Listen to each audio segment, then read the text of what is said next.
प्रजापिता ब्रह्मा कुमारी ईश्वरीय विश्वविद्यालय में आप सभी दिव्य भक्तों का माता रानी के दरबार में हार्दिक स्वागत है, अभिनंदन है, अभिनंदन है। ब्रह्मा कुमारीज में प्रतिवर्ष सबको चैतन्य करने वाली चैतन्यता की मूर्त चैतन्य माँ देवियों की झांकी लगाई जाती है और उन चैतन्य देवियों की झांकी में प्रतिदिन देवियों के नए नए स्वरूप को दिखाया जाता है और उनके स्वरूप का दर्शन कराने के साथ साथ ब्रह्मा कुमारी बहनों द्वारा सभी देवियों के स्वरूप से संबंधित आध्यात्मिक रहस्यों का भी वर्णन किया जाता है। तो आइए आज हम आपको ले चलते हैं माता वैष्णो के दरबार में।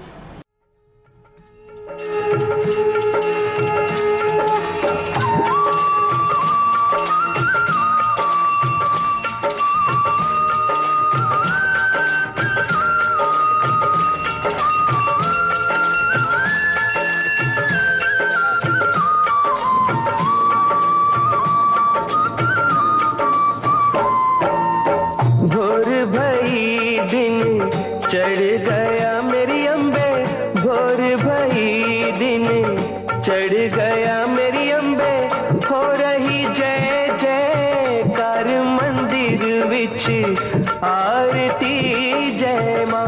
जय दरबारा वाली आरती जय माँ, जय पहाड़ा वाली आरती जय माँ।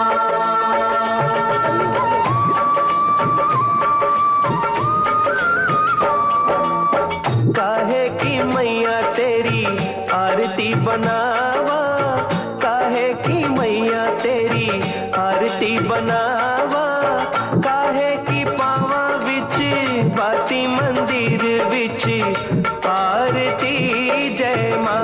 सोहे छोले वाली आरती जय माँ, वाली आरती जय माँ।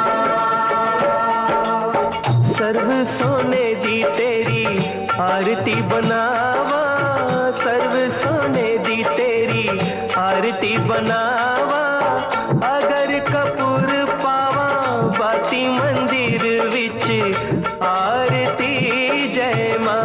हे माँ पिंडी रानी आरती जय माँ,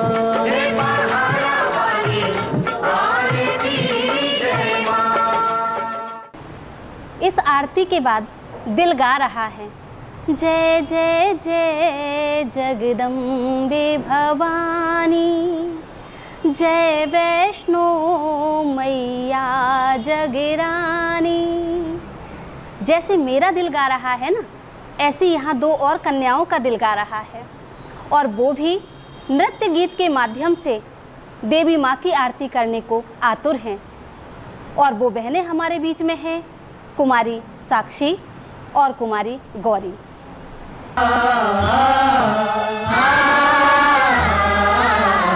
जय जय हे जगदम्बे माता, जय जय हे जगदम्बे माता। द्वार तिहारे जो भी आता, द्वार तिहारे जो भी आता, बिन मांगे सब कुछ पा जाता।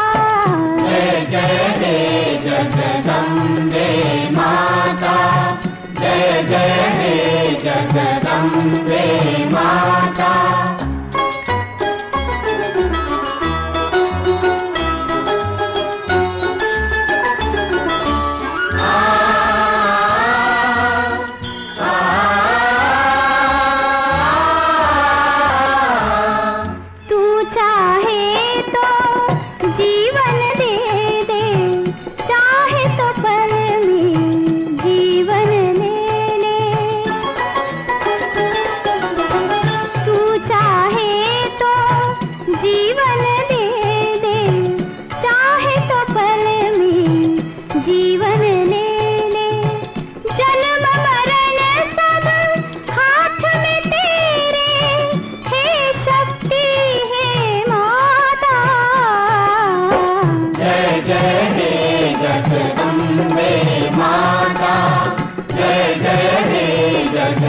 तुझको पुकारा,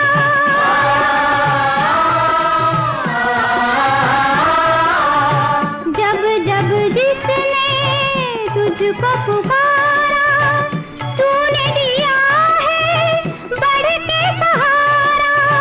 हर भूले राही को तेरा प्यार ही राह दिखाता। जय जय हे जगदम्बे माता, जय जय हे जगदम्बे माता। द्वार तिहारे जो भी आता, द्वार तिहारे जो भी आता, बिन मांगे सब कुछ पा जाता। जय जय हे जगदम्बे माता, जय जय हे जगदम्बे माता। अब आरती तो हो गई, लेकिन आरती के बाद हमारे लिए ये जानना आवश्यक है कि आखिर माँ वैष्णो है कौन। माँ वैष्णो का जो स्वरूप दिखाते हैं उसका आध्यात्मिक रहस्य क्या है। इस रहस्य को उजागर करने के लिए हमारे साथ हैं ब्रह्मा कुमारी प्रीति बहन जी। ब्रह्मा कुमारी प्रीति बहन जी पिछले 15 वर्षों से ईश्वरीय सेवाएं कर रही हैं और बालकाल से ही इस विद्यालय की पढ़ाई पढ़ती रही हैं। तो अभी मैं आमंत्रित करती हूँ ब्रह्मा कुमारी प्रीति दीदी को कि आए और वैष्णो मैया के रहस्यों को उजागर करें। ओम शांति। नवरात्रि की शुभ वेला में आप सभी का स्वागत है। देखा जाता है जब नवरात्रि के दिन आते हैं तो शक्तियों को विशेष याद किया जाता है और शक्तियों को याद करते करते भक्तों को भी शक्ति आ जाती है। जगत जननी, जगत तारिणी, जगत अम्बा माँ वैष्णो देवी की महिमा भी अपरम अपार है। कहा जाता है जब माँ वैष्णो देवी जी को विष्णु जी का आदेश मिला कि आप गुफा में जाकर के तपस्या करें, और जब माँ ने 9 माह तपस्या की और उस तपस्या के बल से उनके अंदर जो शक्ति आई, जो परमात्मा से मिले हुए खजाने मिले, उसको उन्होंने सभी भक्तों को दिया। देखते हैं कि देवी माँ को पहाड़ों वाली देवी भी कहते हैं। क्यों? क्योंकि पहाड़ों वाली देवी इसलिए कहते हैं क्योंकि माँ में वो भक्ति की भावना, हर आत्मा के प्रति आकाश से भी ऊंची भावना, श्रेष्ठ भावना थी। इसीलिए माँ को पहाड़ों वाली देवी भी कहते हैं। माँ ने जो गुफा में तपस्या की वो वास्तव में कौन सी गुफा है? एक गुफा तो हमें बाहरी वाली दिखती है, लेकिन माँ ने एक अंतर्मुक्ता की गुफा में बैठकर के तपस्या की। कहते हैं जब अंतर्मुक्ता की गुफा में हम बैठ जाते हैं शांत होकर के, तब परमात्मा की शक्ति, परमात्मा के खजाने हमको मिलने लगते हैं।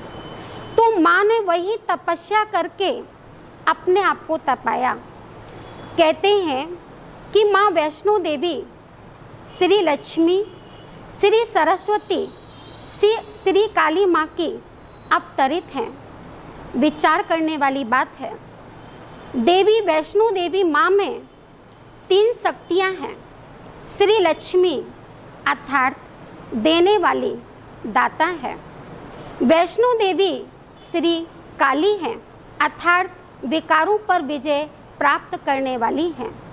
माँ वैष्णो देवी सरस्वती हैं अर्थात विद्या की देवी, ज्ञान देवी हैं। इन 3 देवियों के रूप में जब माँ वैष्णो देवी अपने आराध्य रूप में बैठी तो उन्होंने कितने भक्तों की मनोकामनाएं पूर्ण की। कहते हैं वैष्णो देवी का एक सच्चा भक्त था श्रीधर। उस श्रीधर जी को इतना निश्चय था कि निश्चय के आधार पर जब उन्होंने कन्या देवी वैष्णो देवी की आज्ञा मानी और पूरे नगर का उन्होंने भंडारा किया, तब सभी लोग आश्चर्यचकित हो गए। कहते हैं भक्त तो बहुत हैं देवी के, लेकिन सच्चे भक्त जो होते हैं वो एक बल, एक भरोसा रखते हैं और एक बल, एक भरोसे से वो देवी माँ को भी प्रत्यक्ष करते हैं और उनकी शक्तियों को भी प्रत्यक्ष करते हैं।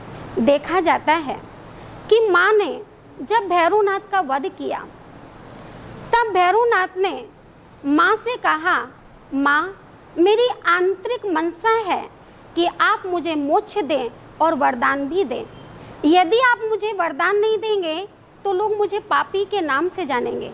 आप सोच करके देखो, माँ ने उस भैरवनाथ को माफ भी किया, क्षमा भी किया और उनको वरदान भी दिया और मुक्ति भी दी। कहने का तात्पर्य यही है कि जब परमात्मा पिता इस धरती पर अवतरित होते हैं तब हम आत्माओं को ये संदेश देते हैं कि हम सभी ने देह अभिमान का, अहंकार का गला लगा हुआ है। जब तक इस देह अभिमान का, अहंकार का गला नहीं कटेगा तब तक परमात्मा से हमें मुक्ति का वर्षा नहीं मिल सकता। तो परमात्मा पिता कहते हैं, देह अभिमान को खत्म करो और मेरे से मुक्ति, जीवन मुक्ति का वर्षा लो और सुख शांति का वर्षा लो। कहते हैं माँ जैसा दिल इस दुनिया में किसी का नहीं होता, इसीलिए कहते हैं माँ का होना बहुत जरूरी है। वास्तव में माँ के चरणों में तो जन्नत है, इसीलिए माँ वैष्णो देवी माँ की सच्चे दिल से आराधना करें और माँ की जो आज्ञा है उसको फॉलो करें। ओम शांति। प्रीति दीदी का बहुत बहुत धन्यवाद कि उन्होंने इन रहस्यों को हम सभी भक्तों के सामने रखा और हमने माँ वैष्णो के बारे में समझा। कहती है नवदुर्गा आई और सभी के मन में एक खुशी का, उमंग उत्साह का संचार हो जाता है और वो खुशी, उमंग उत्साह का संचार ऐसा महसूस होता है जैसे पूरा संसार ही उमंग में झूम रहा हो और खुशी में संचारित हो रहा हो।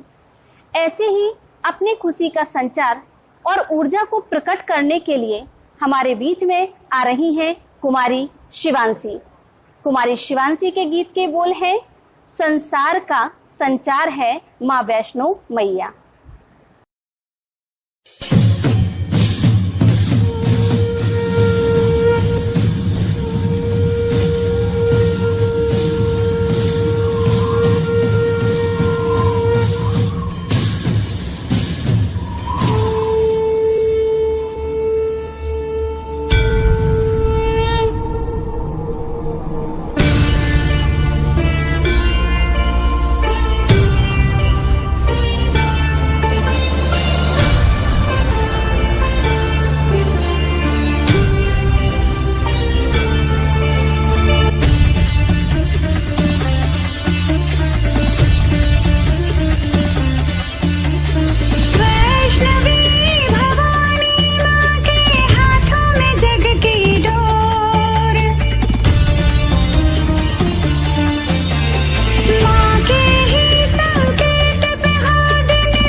की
उमंग को, इस खुशी को बरकरार रखने के लिए और अपनी ऊर्जा को बढ़ाने के लिए अभी हमारे बीच में आ रही हैं छतरपुर सेवा केंद्र प्रभारी आदरणीय राजयोगिनी ब्रह्मा कुमारी शैलजा बहन जी। आप हमें बताएंगी कि मैया वैष्णो में ऐसे कौन से दिव्य मूल्य थे, ऐसे कौन से गुण थे जिसके कारण वो पूजनीय बन गई। तो मैं आदरणीय शैलजा बहन जी को आमंत्रित करती हूँ कि आप आएं और इन रहस्यों को उजागर करें। ओम शांति। परम पिता शिव परमात्मा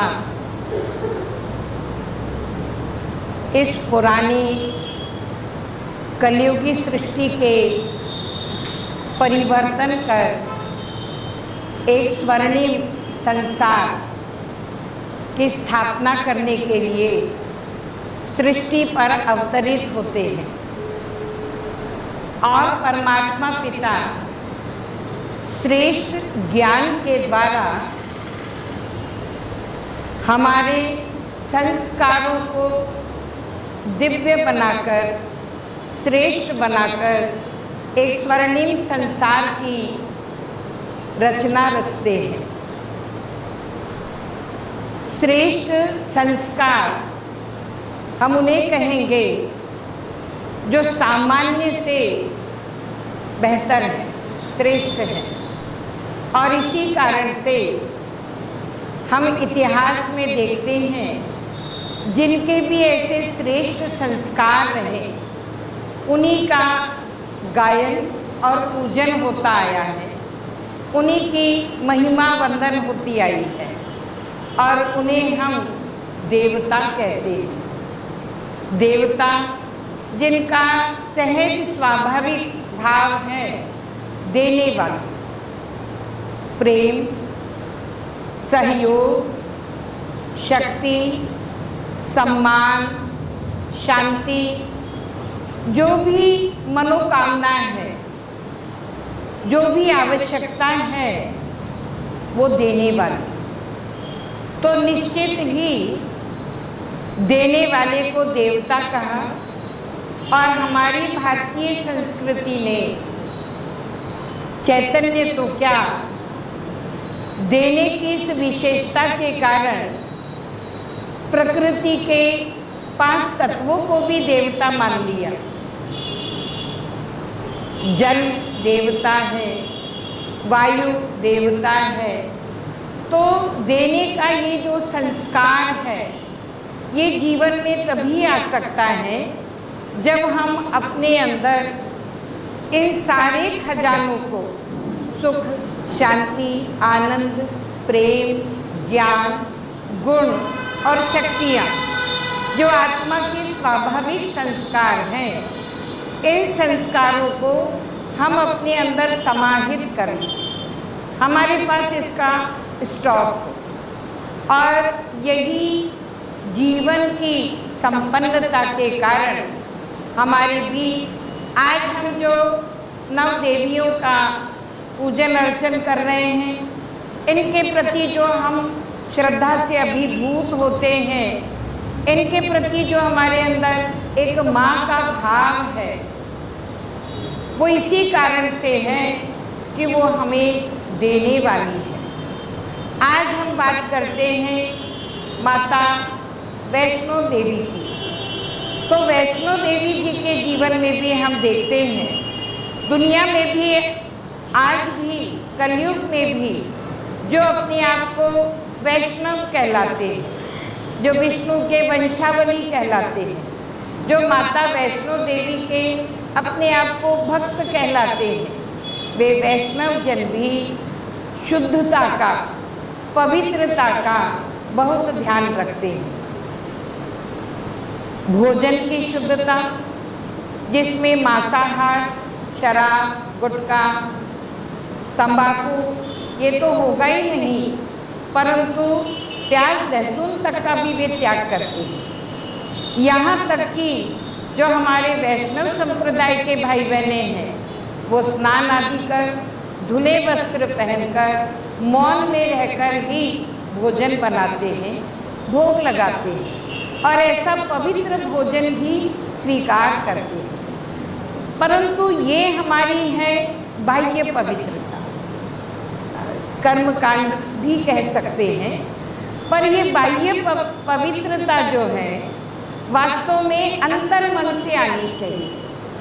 मन के अंदर ऐसे हमारे सात्विक शुद्ध विचार हो, हम श्रेष्ठ ही सोचे, श्रेष्ठ ही बोले, श्रेष्ठ ही सुने और श्रेष्ठ कर्तव्य ही हम करें।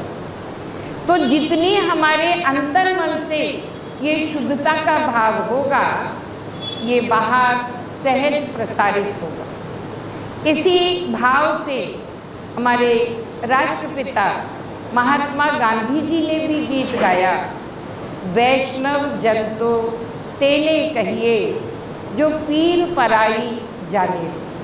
माना सच्ची मन की पवित्रता तो हम उसे कहेंगे जो दूसरे के दुख दर्द को महसूस करे, दूसरे के प्रति शुभ भावना रखे, शुभ कामना रखे, हर एक के लिए दिल से हर परिस्थिति में दुआ निकले। हमारी सोच सदैव सकारात्मक हो और ये तभी हो सकता है जब हमारे पास आध्यात्मिक शक्ति हो। परमात्मा पिता ने हमें आत्मा का परिचय दिया कि ये सभी दिव्य गुण, सातों गुण, जिस आधार पर हम सतों गुण कहते हैं, ये प्रेम, शांति, पवित्रता, ज्ञान, गुण और शक्तियाँ, ये सभी आत्मा की अपनी इनेट वैल्यूज़ है। ये आत्मा की अपनी निजी प्रॉपर्टी है। हमें केवल अपने आत्म स्वरूप में स्थित होना है। सरल विधि है, इस स्थिति को पाने की सरल विधि है कि हम अपने स्वमान में टीके, अपने अंदर की जो श्रेष्ठता है, एक्सीलेंस कहेंगे, जो हमारे अंदर की वैल्यूज़ है, हम उन वैल्यूज़ को हम महसूस करें। नम्रता या बड़ों के प्रति या देवी देवताओं के प्रति रिस्पेक्ट का मतलब या नम्रता का मतलब ये नहीं कि हम उनकी तो महिमा का गान करें और अपने लिए हम कहें मैं मूर्ख खलकाम, अपनी कमियों का ही हम वर्णन करते रहें। हम ये बार बार मुझसे कहें मुझ निर्गुण हारे में कोई गुण नहीं। कहा जाता है हमें जैसा हम बनना है, हम जैसा बनना चाहते हैं, वैसा बनने के लिए हमें वही सोचना है जैसा हम बनना चाहते हैं। तो जब हम श्रेष्ठ बनना चाहते हैं, हम ऊंचा उठना चाहते हैं, तो हमारी सोच भी ऐसी सुंदर होनी चाहिए और उसके लिए आध्यात्मिक ज्ञान और तपस्या जरूरी है। माता वैष्णो के जीवन में भी हम देखते हैं कि वैष्णो माता जी ने भी श्री राम जी के कहने से तपस्या की और अपने अंदर वो शक्तियाँ अर्जित की और इस ऊंचे स्थान को प्राप्त किया। माता वैष्णवी निमित्त बनी महाभारत में पांडवों को विजय दिलाने के लिए। श्री कृष्ण जी ने उन्हें अर्जुन को इशारा दिया, इस युद्ध के लिए तुम्हें दिव्य शक्तियों की आवश्यकता है, तुम माता वैष्णो का ध्यान करो और उनसे दिव्य शक्तियाँ प्राप्त करो। और माता जी ने ये मदद करके श्री कृष्ण का भी मान बढ़ाया था। योगी भैरवनाथ जब छल कपट के कारण वो गलत दृष्टि या गलत भाव से माता की तरफ आया, तो माता ने अपनी उस दिव्य प्रताप से, दिव्य शक्तियों से उसके उस अहम भाव को, उसके उस गलत छल कपट के भाव को भी, उनका भी मर्दन किया। वो महसूस उसने किया कि मेरे अंदर ये कमी आ गई थी और रियलाइजेशन के साथ वो माता के चरणों में गिरा और उसने कहा कि मैं तो सारे जगत में पापी कहलाऊंगा और लोग मुझसे घृणा करेंगे। माता मुझे इससे उबारो। और माँ ने उसको फिर वरदान दिया कि जब तक तुम्हारे दर्शन नहीं करेंगे तब तक वैष्णो देवी की यात्रा पूरी नहीं मानी जाएगी। तो माँ उसी का नाम है जो अपकारियों पर भी उपकार कर सके। इसीलिए इस गुण को हम भी अपने जीवन के अंदर धारण करें और वर्तमान समय जो हम ये 9 दुर्गा के 9 दिनों में उपासना कर रहे हैं, उसका लक्ष्य यही होना चाहिए कि अपने जीवन में श्रेष्ठ संस्कारों को समाहित करें। धन्यवाद। ओम शांति। आदरणीय बहन जी ने इतने गहन रहस्यों को इतनी सरलता से हमें समझा दिया और दैवीय मूल्यों के बारे में भी बता दिया। इसके लिए आदरणीय बड़ी बहन जी का हम तहे दिल से धन्यवाद करते हैं, धन्यवाद करते हैं। पवित्र मन रखो, पवित्र तन रखो। पवित्रता मनुष्यता की शान है। जो मन वचन कर्म से पवित्र है, वह चरित्रवान ही यहाँ महान है, वह चरित्रवान ही यहाँ महान है। तो आइए आज माँ वैष्णो के सामने पवित्रता की हृदय पुंज में एक ऐसा पुष्प खिलाएं जिसकी सुगंध से जीवन में सुख ही सुख भर जाए। तो अभी हमारे मन में पवित्रता का पुष्प खिलाने आ रही हैं कुमारी गौरी।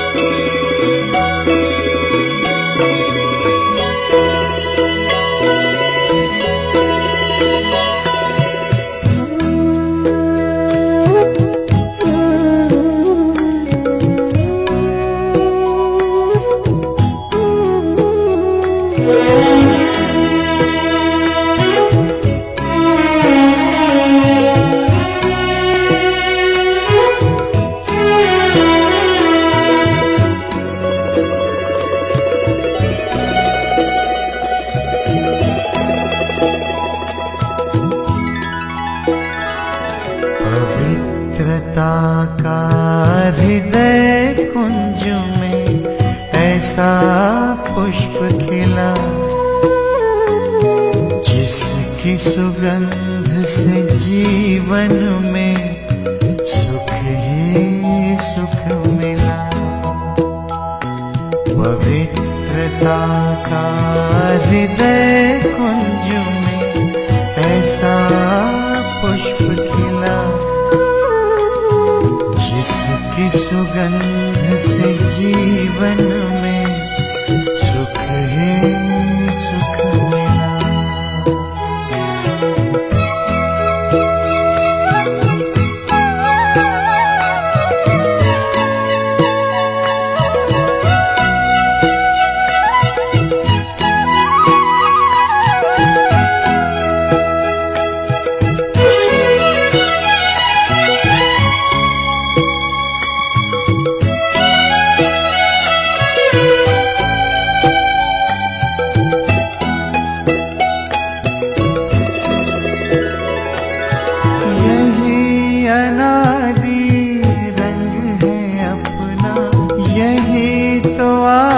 स्वरूप है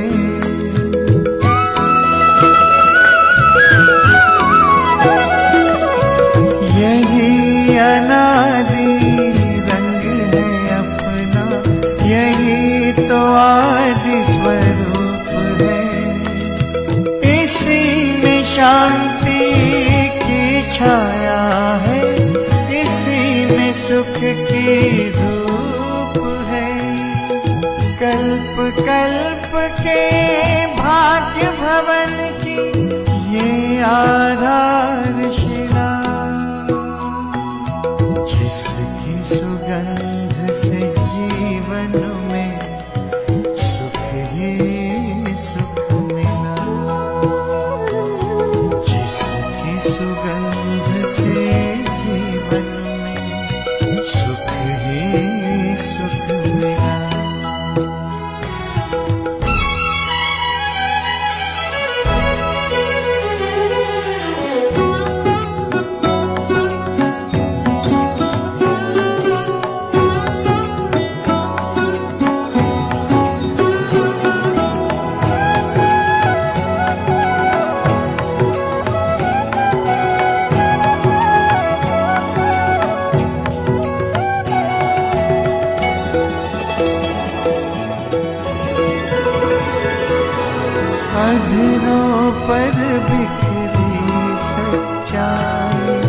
अंतर में निर्मलता आई।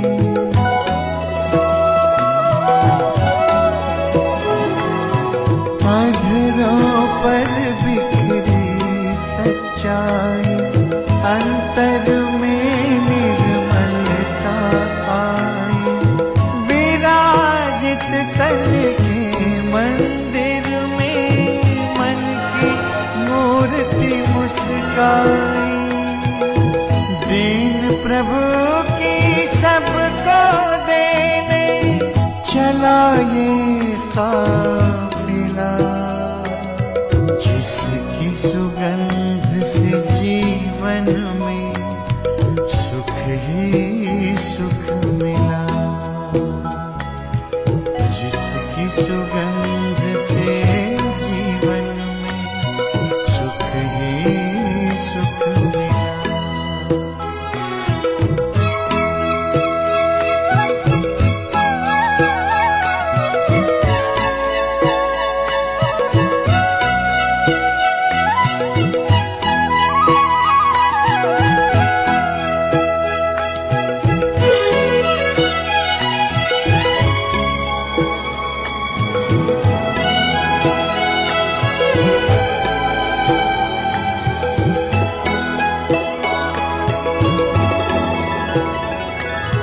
निश्चय ने निश्चिंत किया, निश्चित विजय हमारी।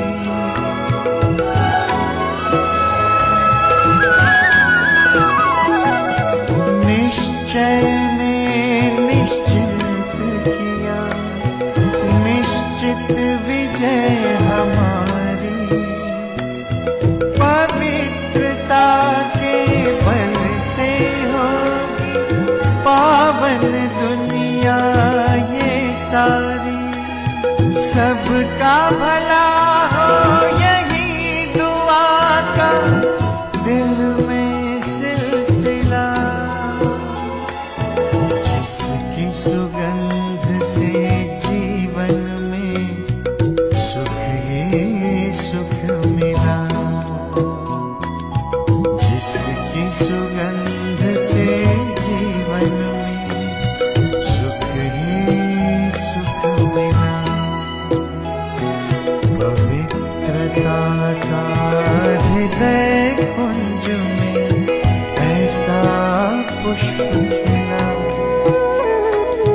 जिसकी सुगंध से जीवन में सुख ही सुख मिला। जिसकी सुगंध से जीवन में सुख ही सुख मिला। जिसकी सुगंध से जीवन में सुख ही सुख मिला। कुमारी गौरी का बहुत बहुत धन्यवाद। नमस्ते सर। नमस्ते। ओम शांति। ओम शांति। हम ब्रह्मा कुमारी विद्यालय से आज आपके विचार जानने के लिए हैं। सर, चारों ओर कोरोना का जो माहौल फैला है उससे हर मनुष्य भयभीत है, डरा हुआ है, और अर्थव्यवस्था जो ऊपर नीचे हो रही है उससे चारों टेंशन का माहौल बना हुआ है। इस समय मनुष्यों के अंदर उमंग उत्साह भरने की आवश्यकता है। ब्रह्मा कुमारी विद्यालय नवरात्रि के प्रोग्राम को YouTube के माध्यम से प्रसारित कर रहा है, जिसमें लोग खुशी का अनुभव करेंगे और दैवी शक्तियों की प्राप्ति का भी अनुभव करेंगे। सर, इस कार्यक्रम के लिए आपकी शुभकामना आप अपने विचारों के माध्यम से रखें। जी नमस्कार। सर्वप्रथम मैं कोरोना के इस भीषण संकट काल में जब सारा देश, सभी जनता त्रस्त हैं और एक तनाव की स्थिति उत्पन्न हो गई है, सभी लोग जैसा कि बताया अर्थव्यवस्था भी चौपट है देश की, और काम की समस्या है, स्वास्थ्य से संबंधित समस्याएं भी हैं।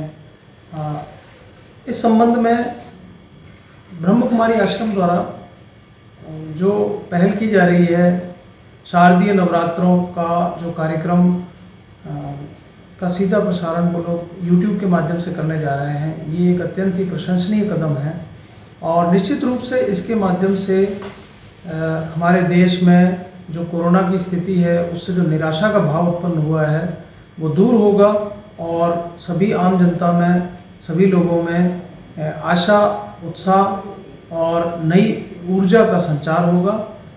मैं इसके लिए ब्रह्म कुमारी आश्रम को हार्दिक शुभकामनाएं देता हूं और ये आशा करता हूं कि वो इस YouTube के द्वारा अपने कार्यक्रम का संचालन करेंगे और सभी देश की जनता है वो लाभान्वित होगी और निश्चित रूप से हम लोग इस संकट के काल से निकलकर और नए दौर में जिसमें आशा और उत्साह का संचार होगा उसमें हम शीघ्र ही प्रवेश करेंगे। तो इसके लिए मैं आप सभी लोगों को हार्दिक शुभकामनाएं देता हूं और आशा करता हूं कि इसी तरह से आपके प्रयास से हम सभी लोग लाभान्वित होते रहेंगे। धन्यवाद। ओम शांति। सभी जोर से बोलो, वैष्णो मैया की जय, वैष्णो मैया की जय। अब इसी के साथ नए देवी के नए स्वरूप में हम कल फिर से मिलते हैं और देवी के नए स्वरूप का दर्शन करके उनके आध्यात्मिक रहस्य को समझते हैं। तो अभी हम चलते हैं। इसी के साथ नमस्कार। ओम शांति।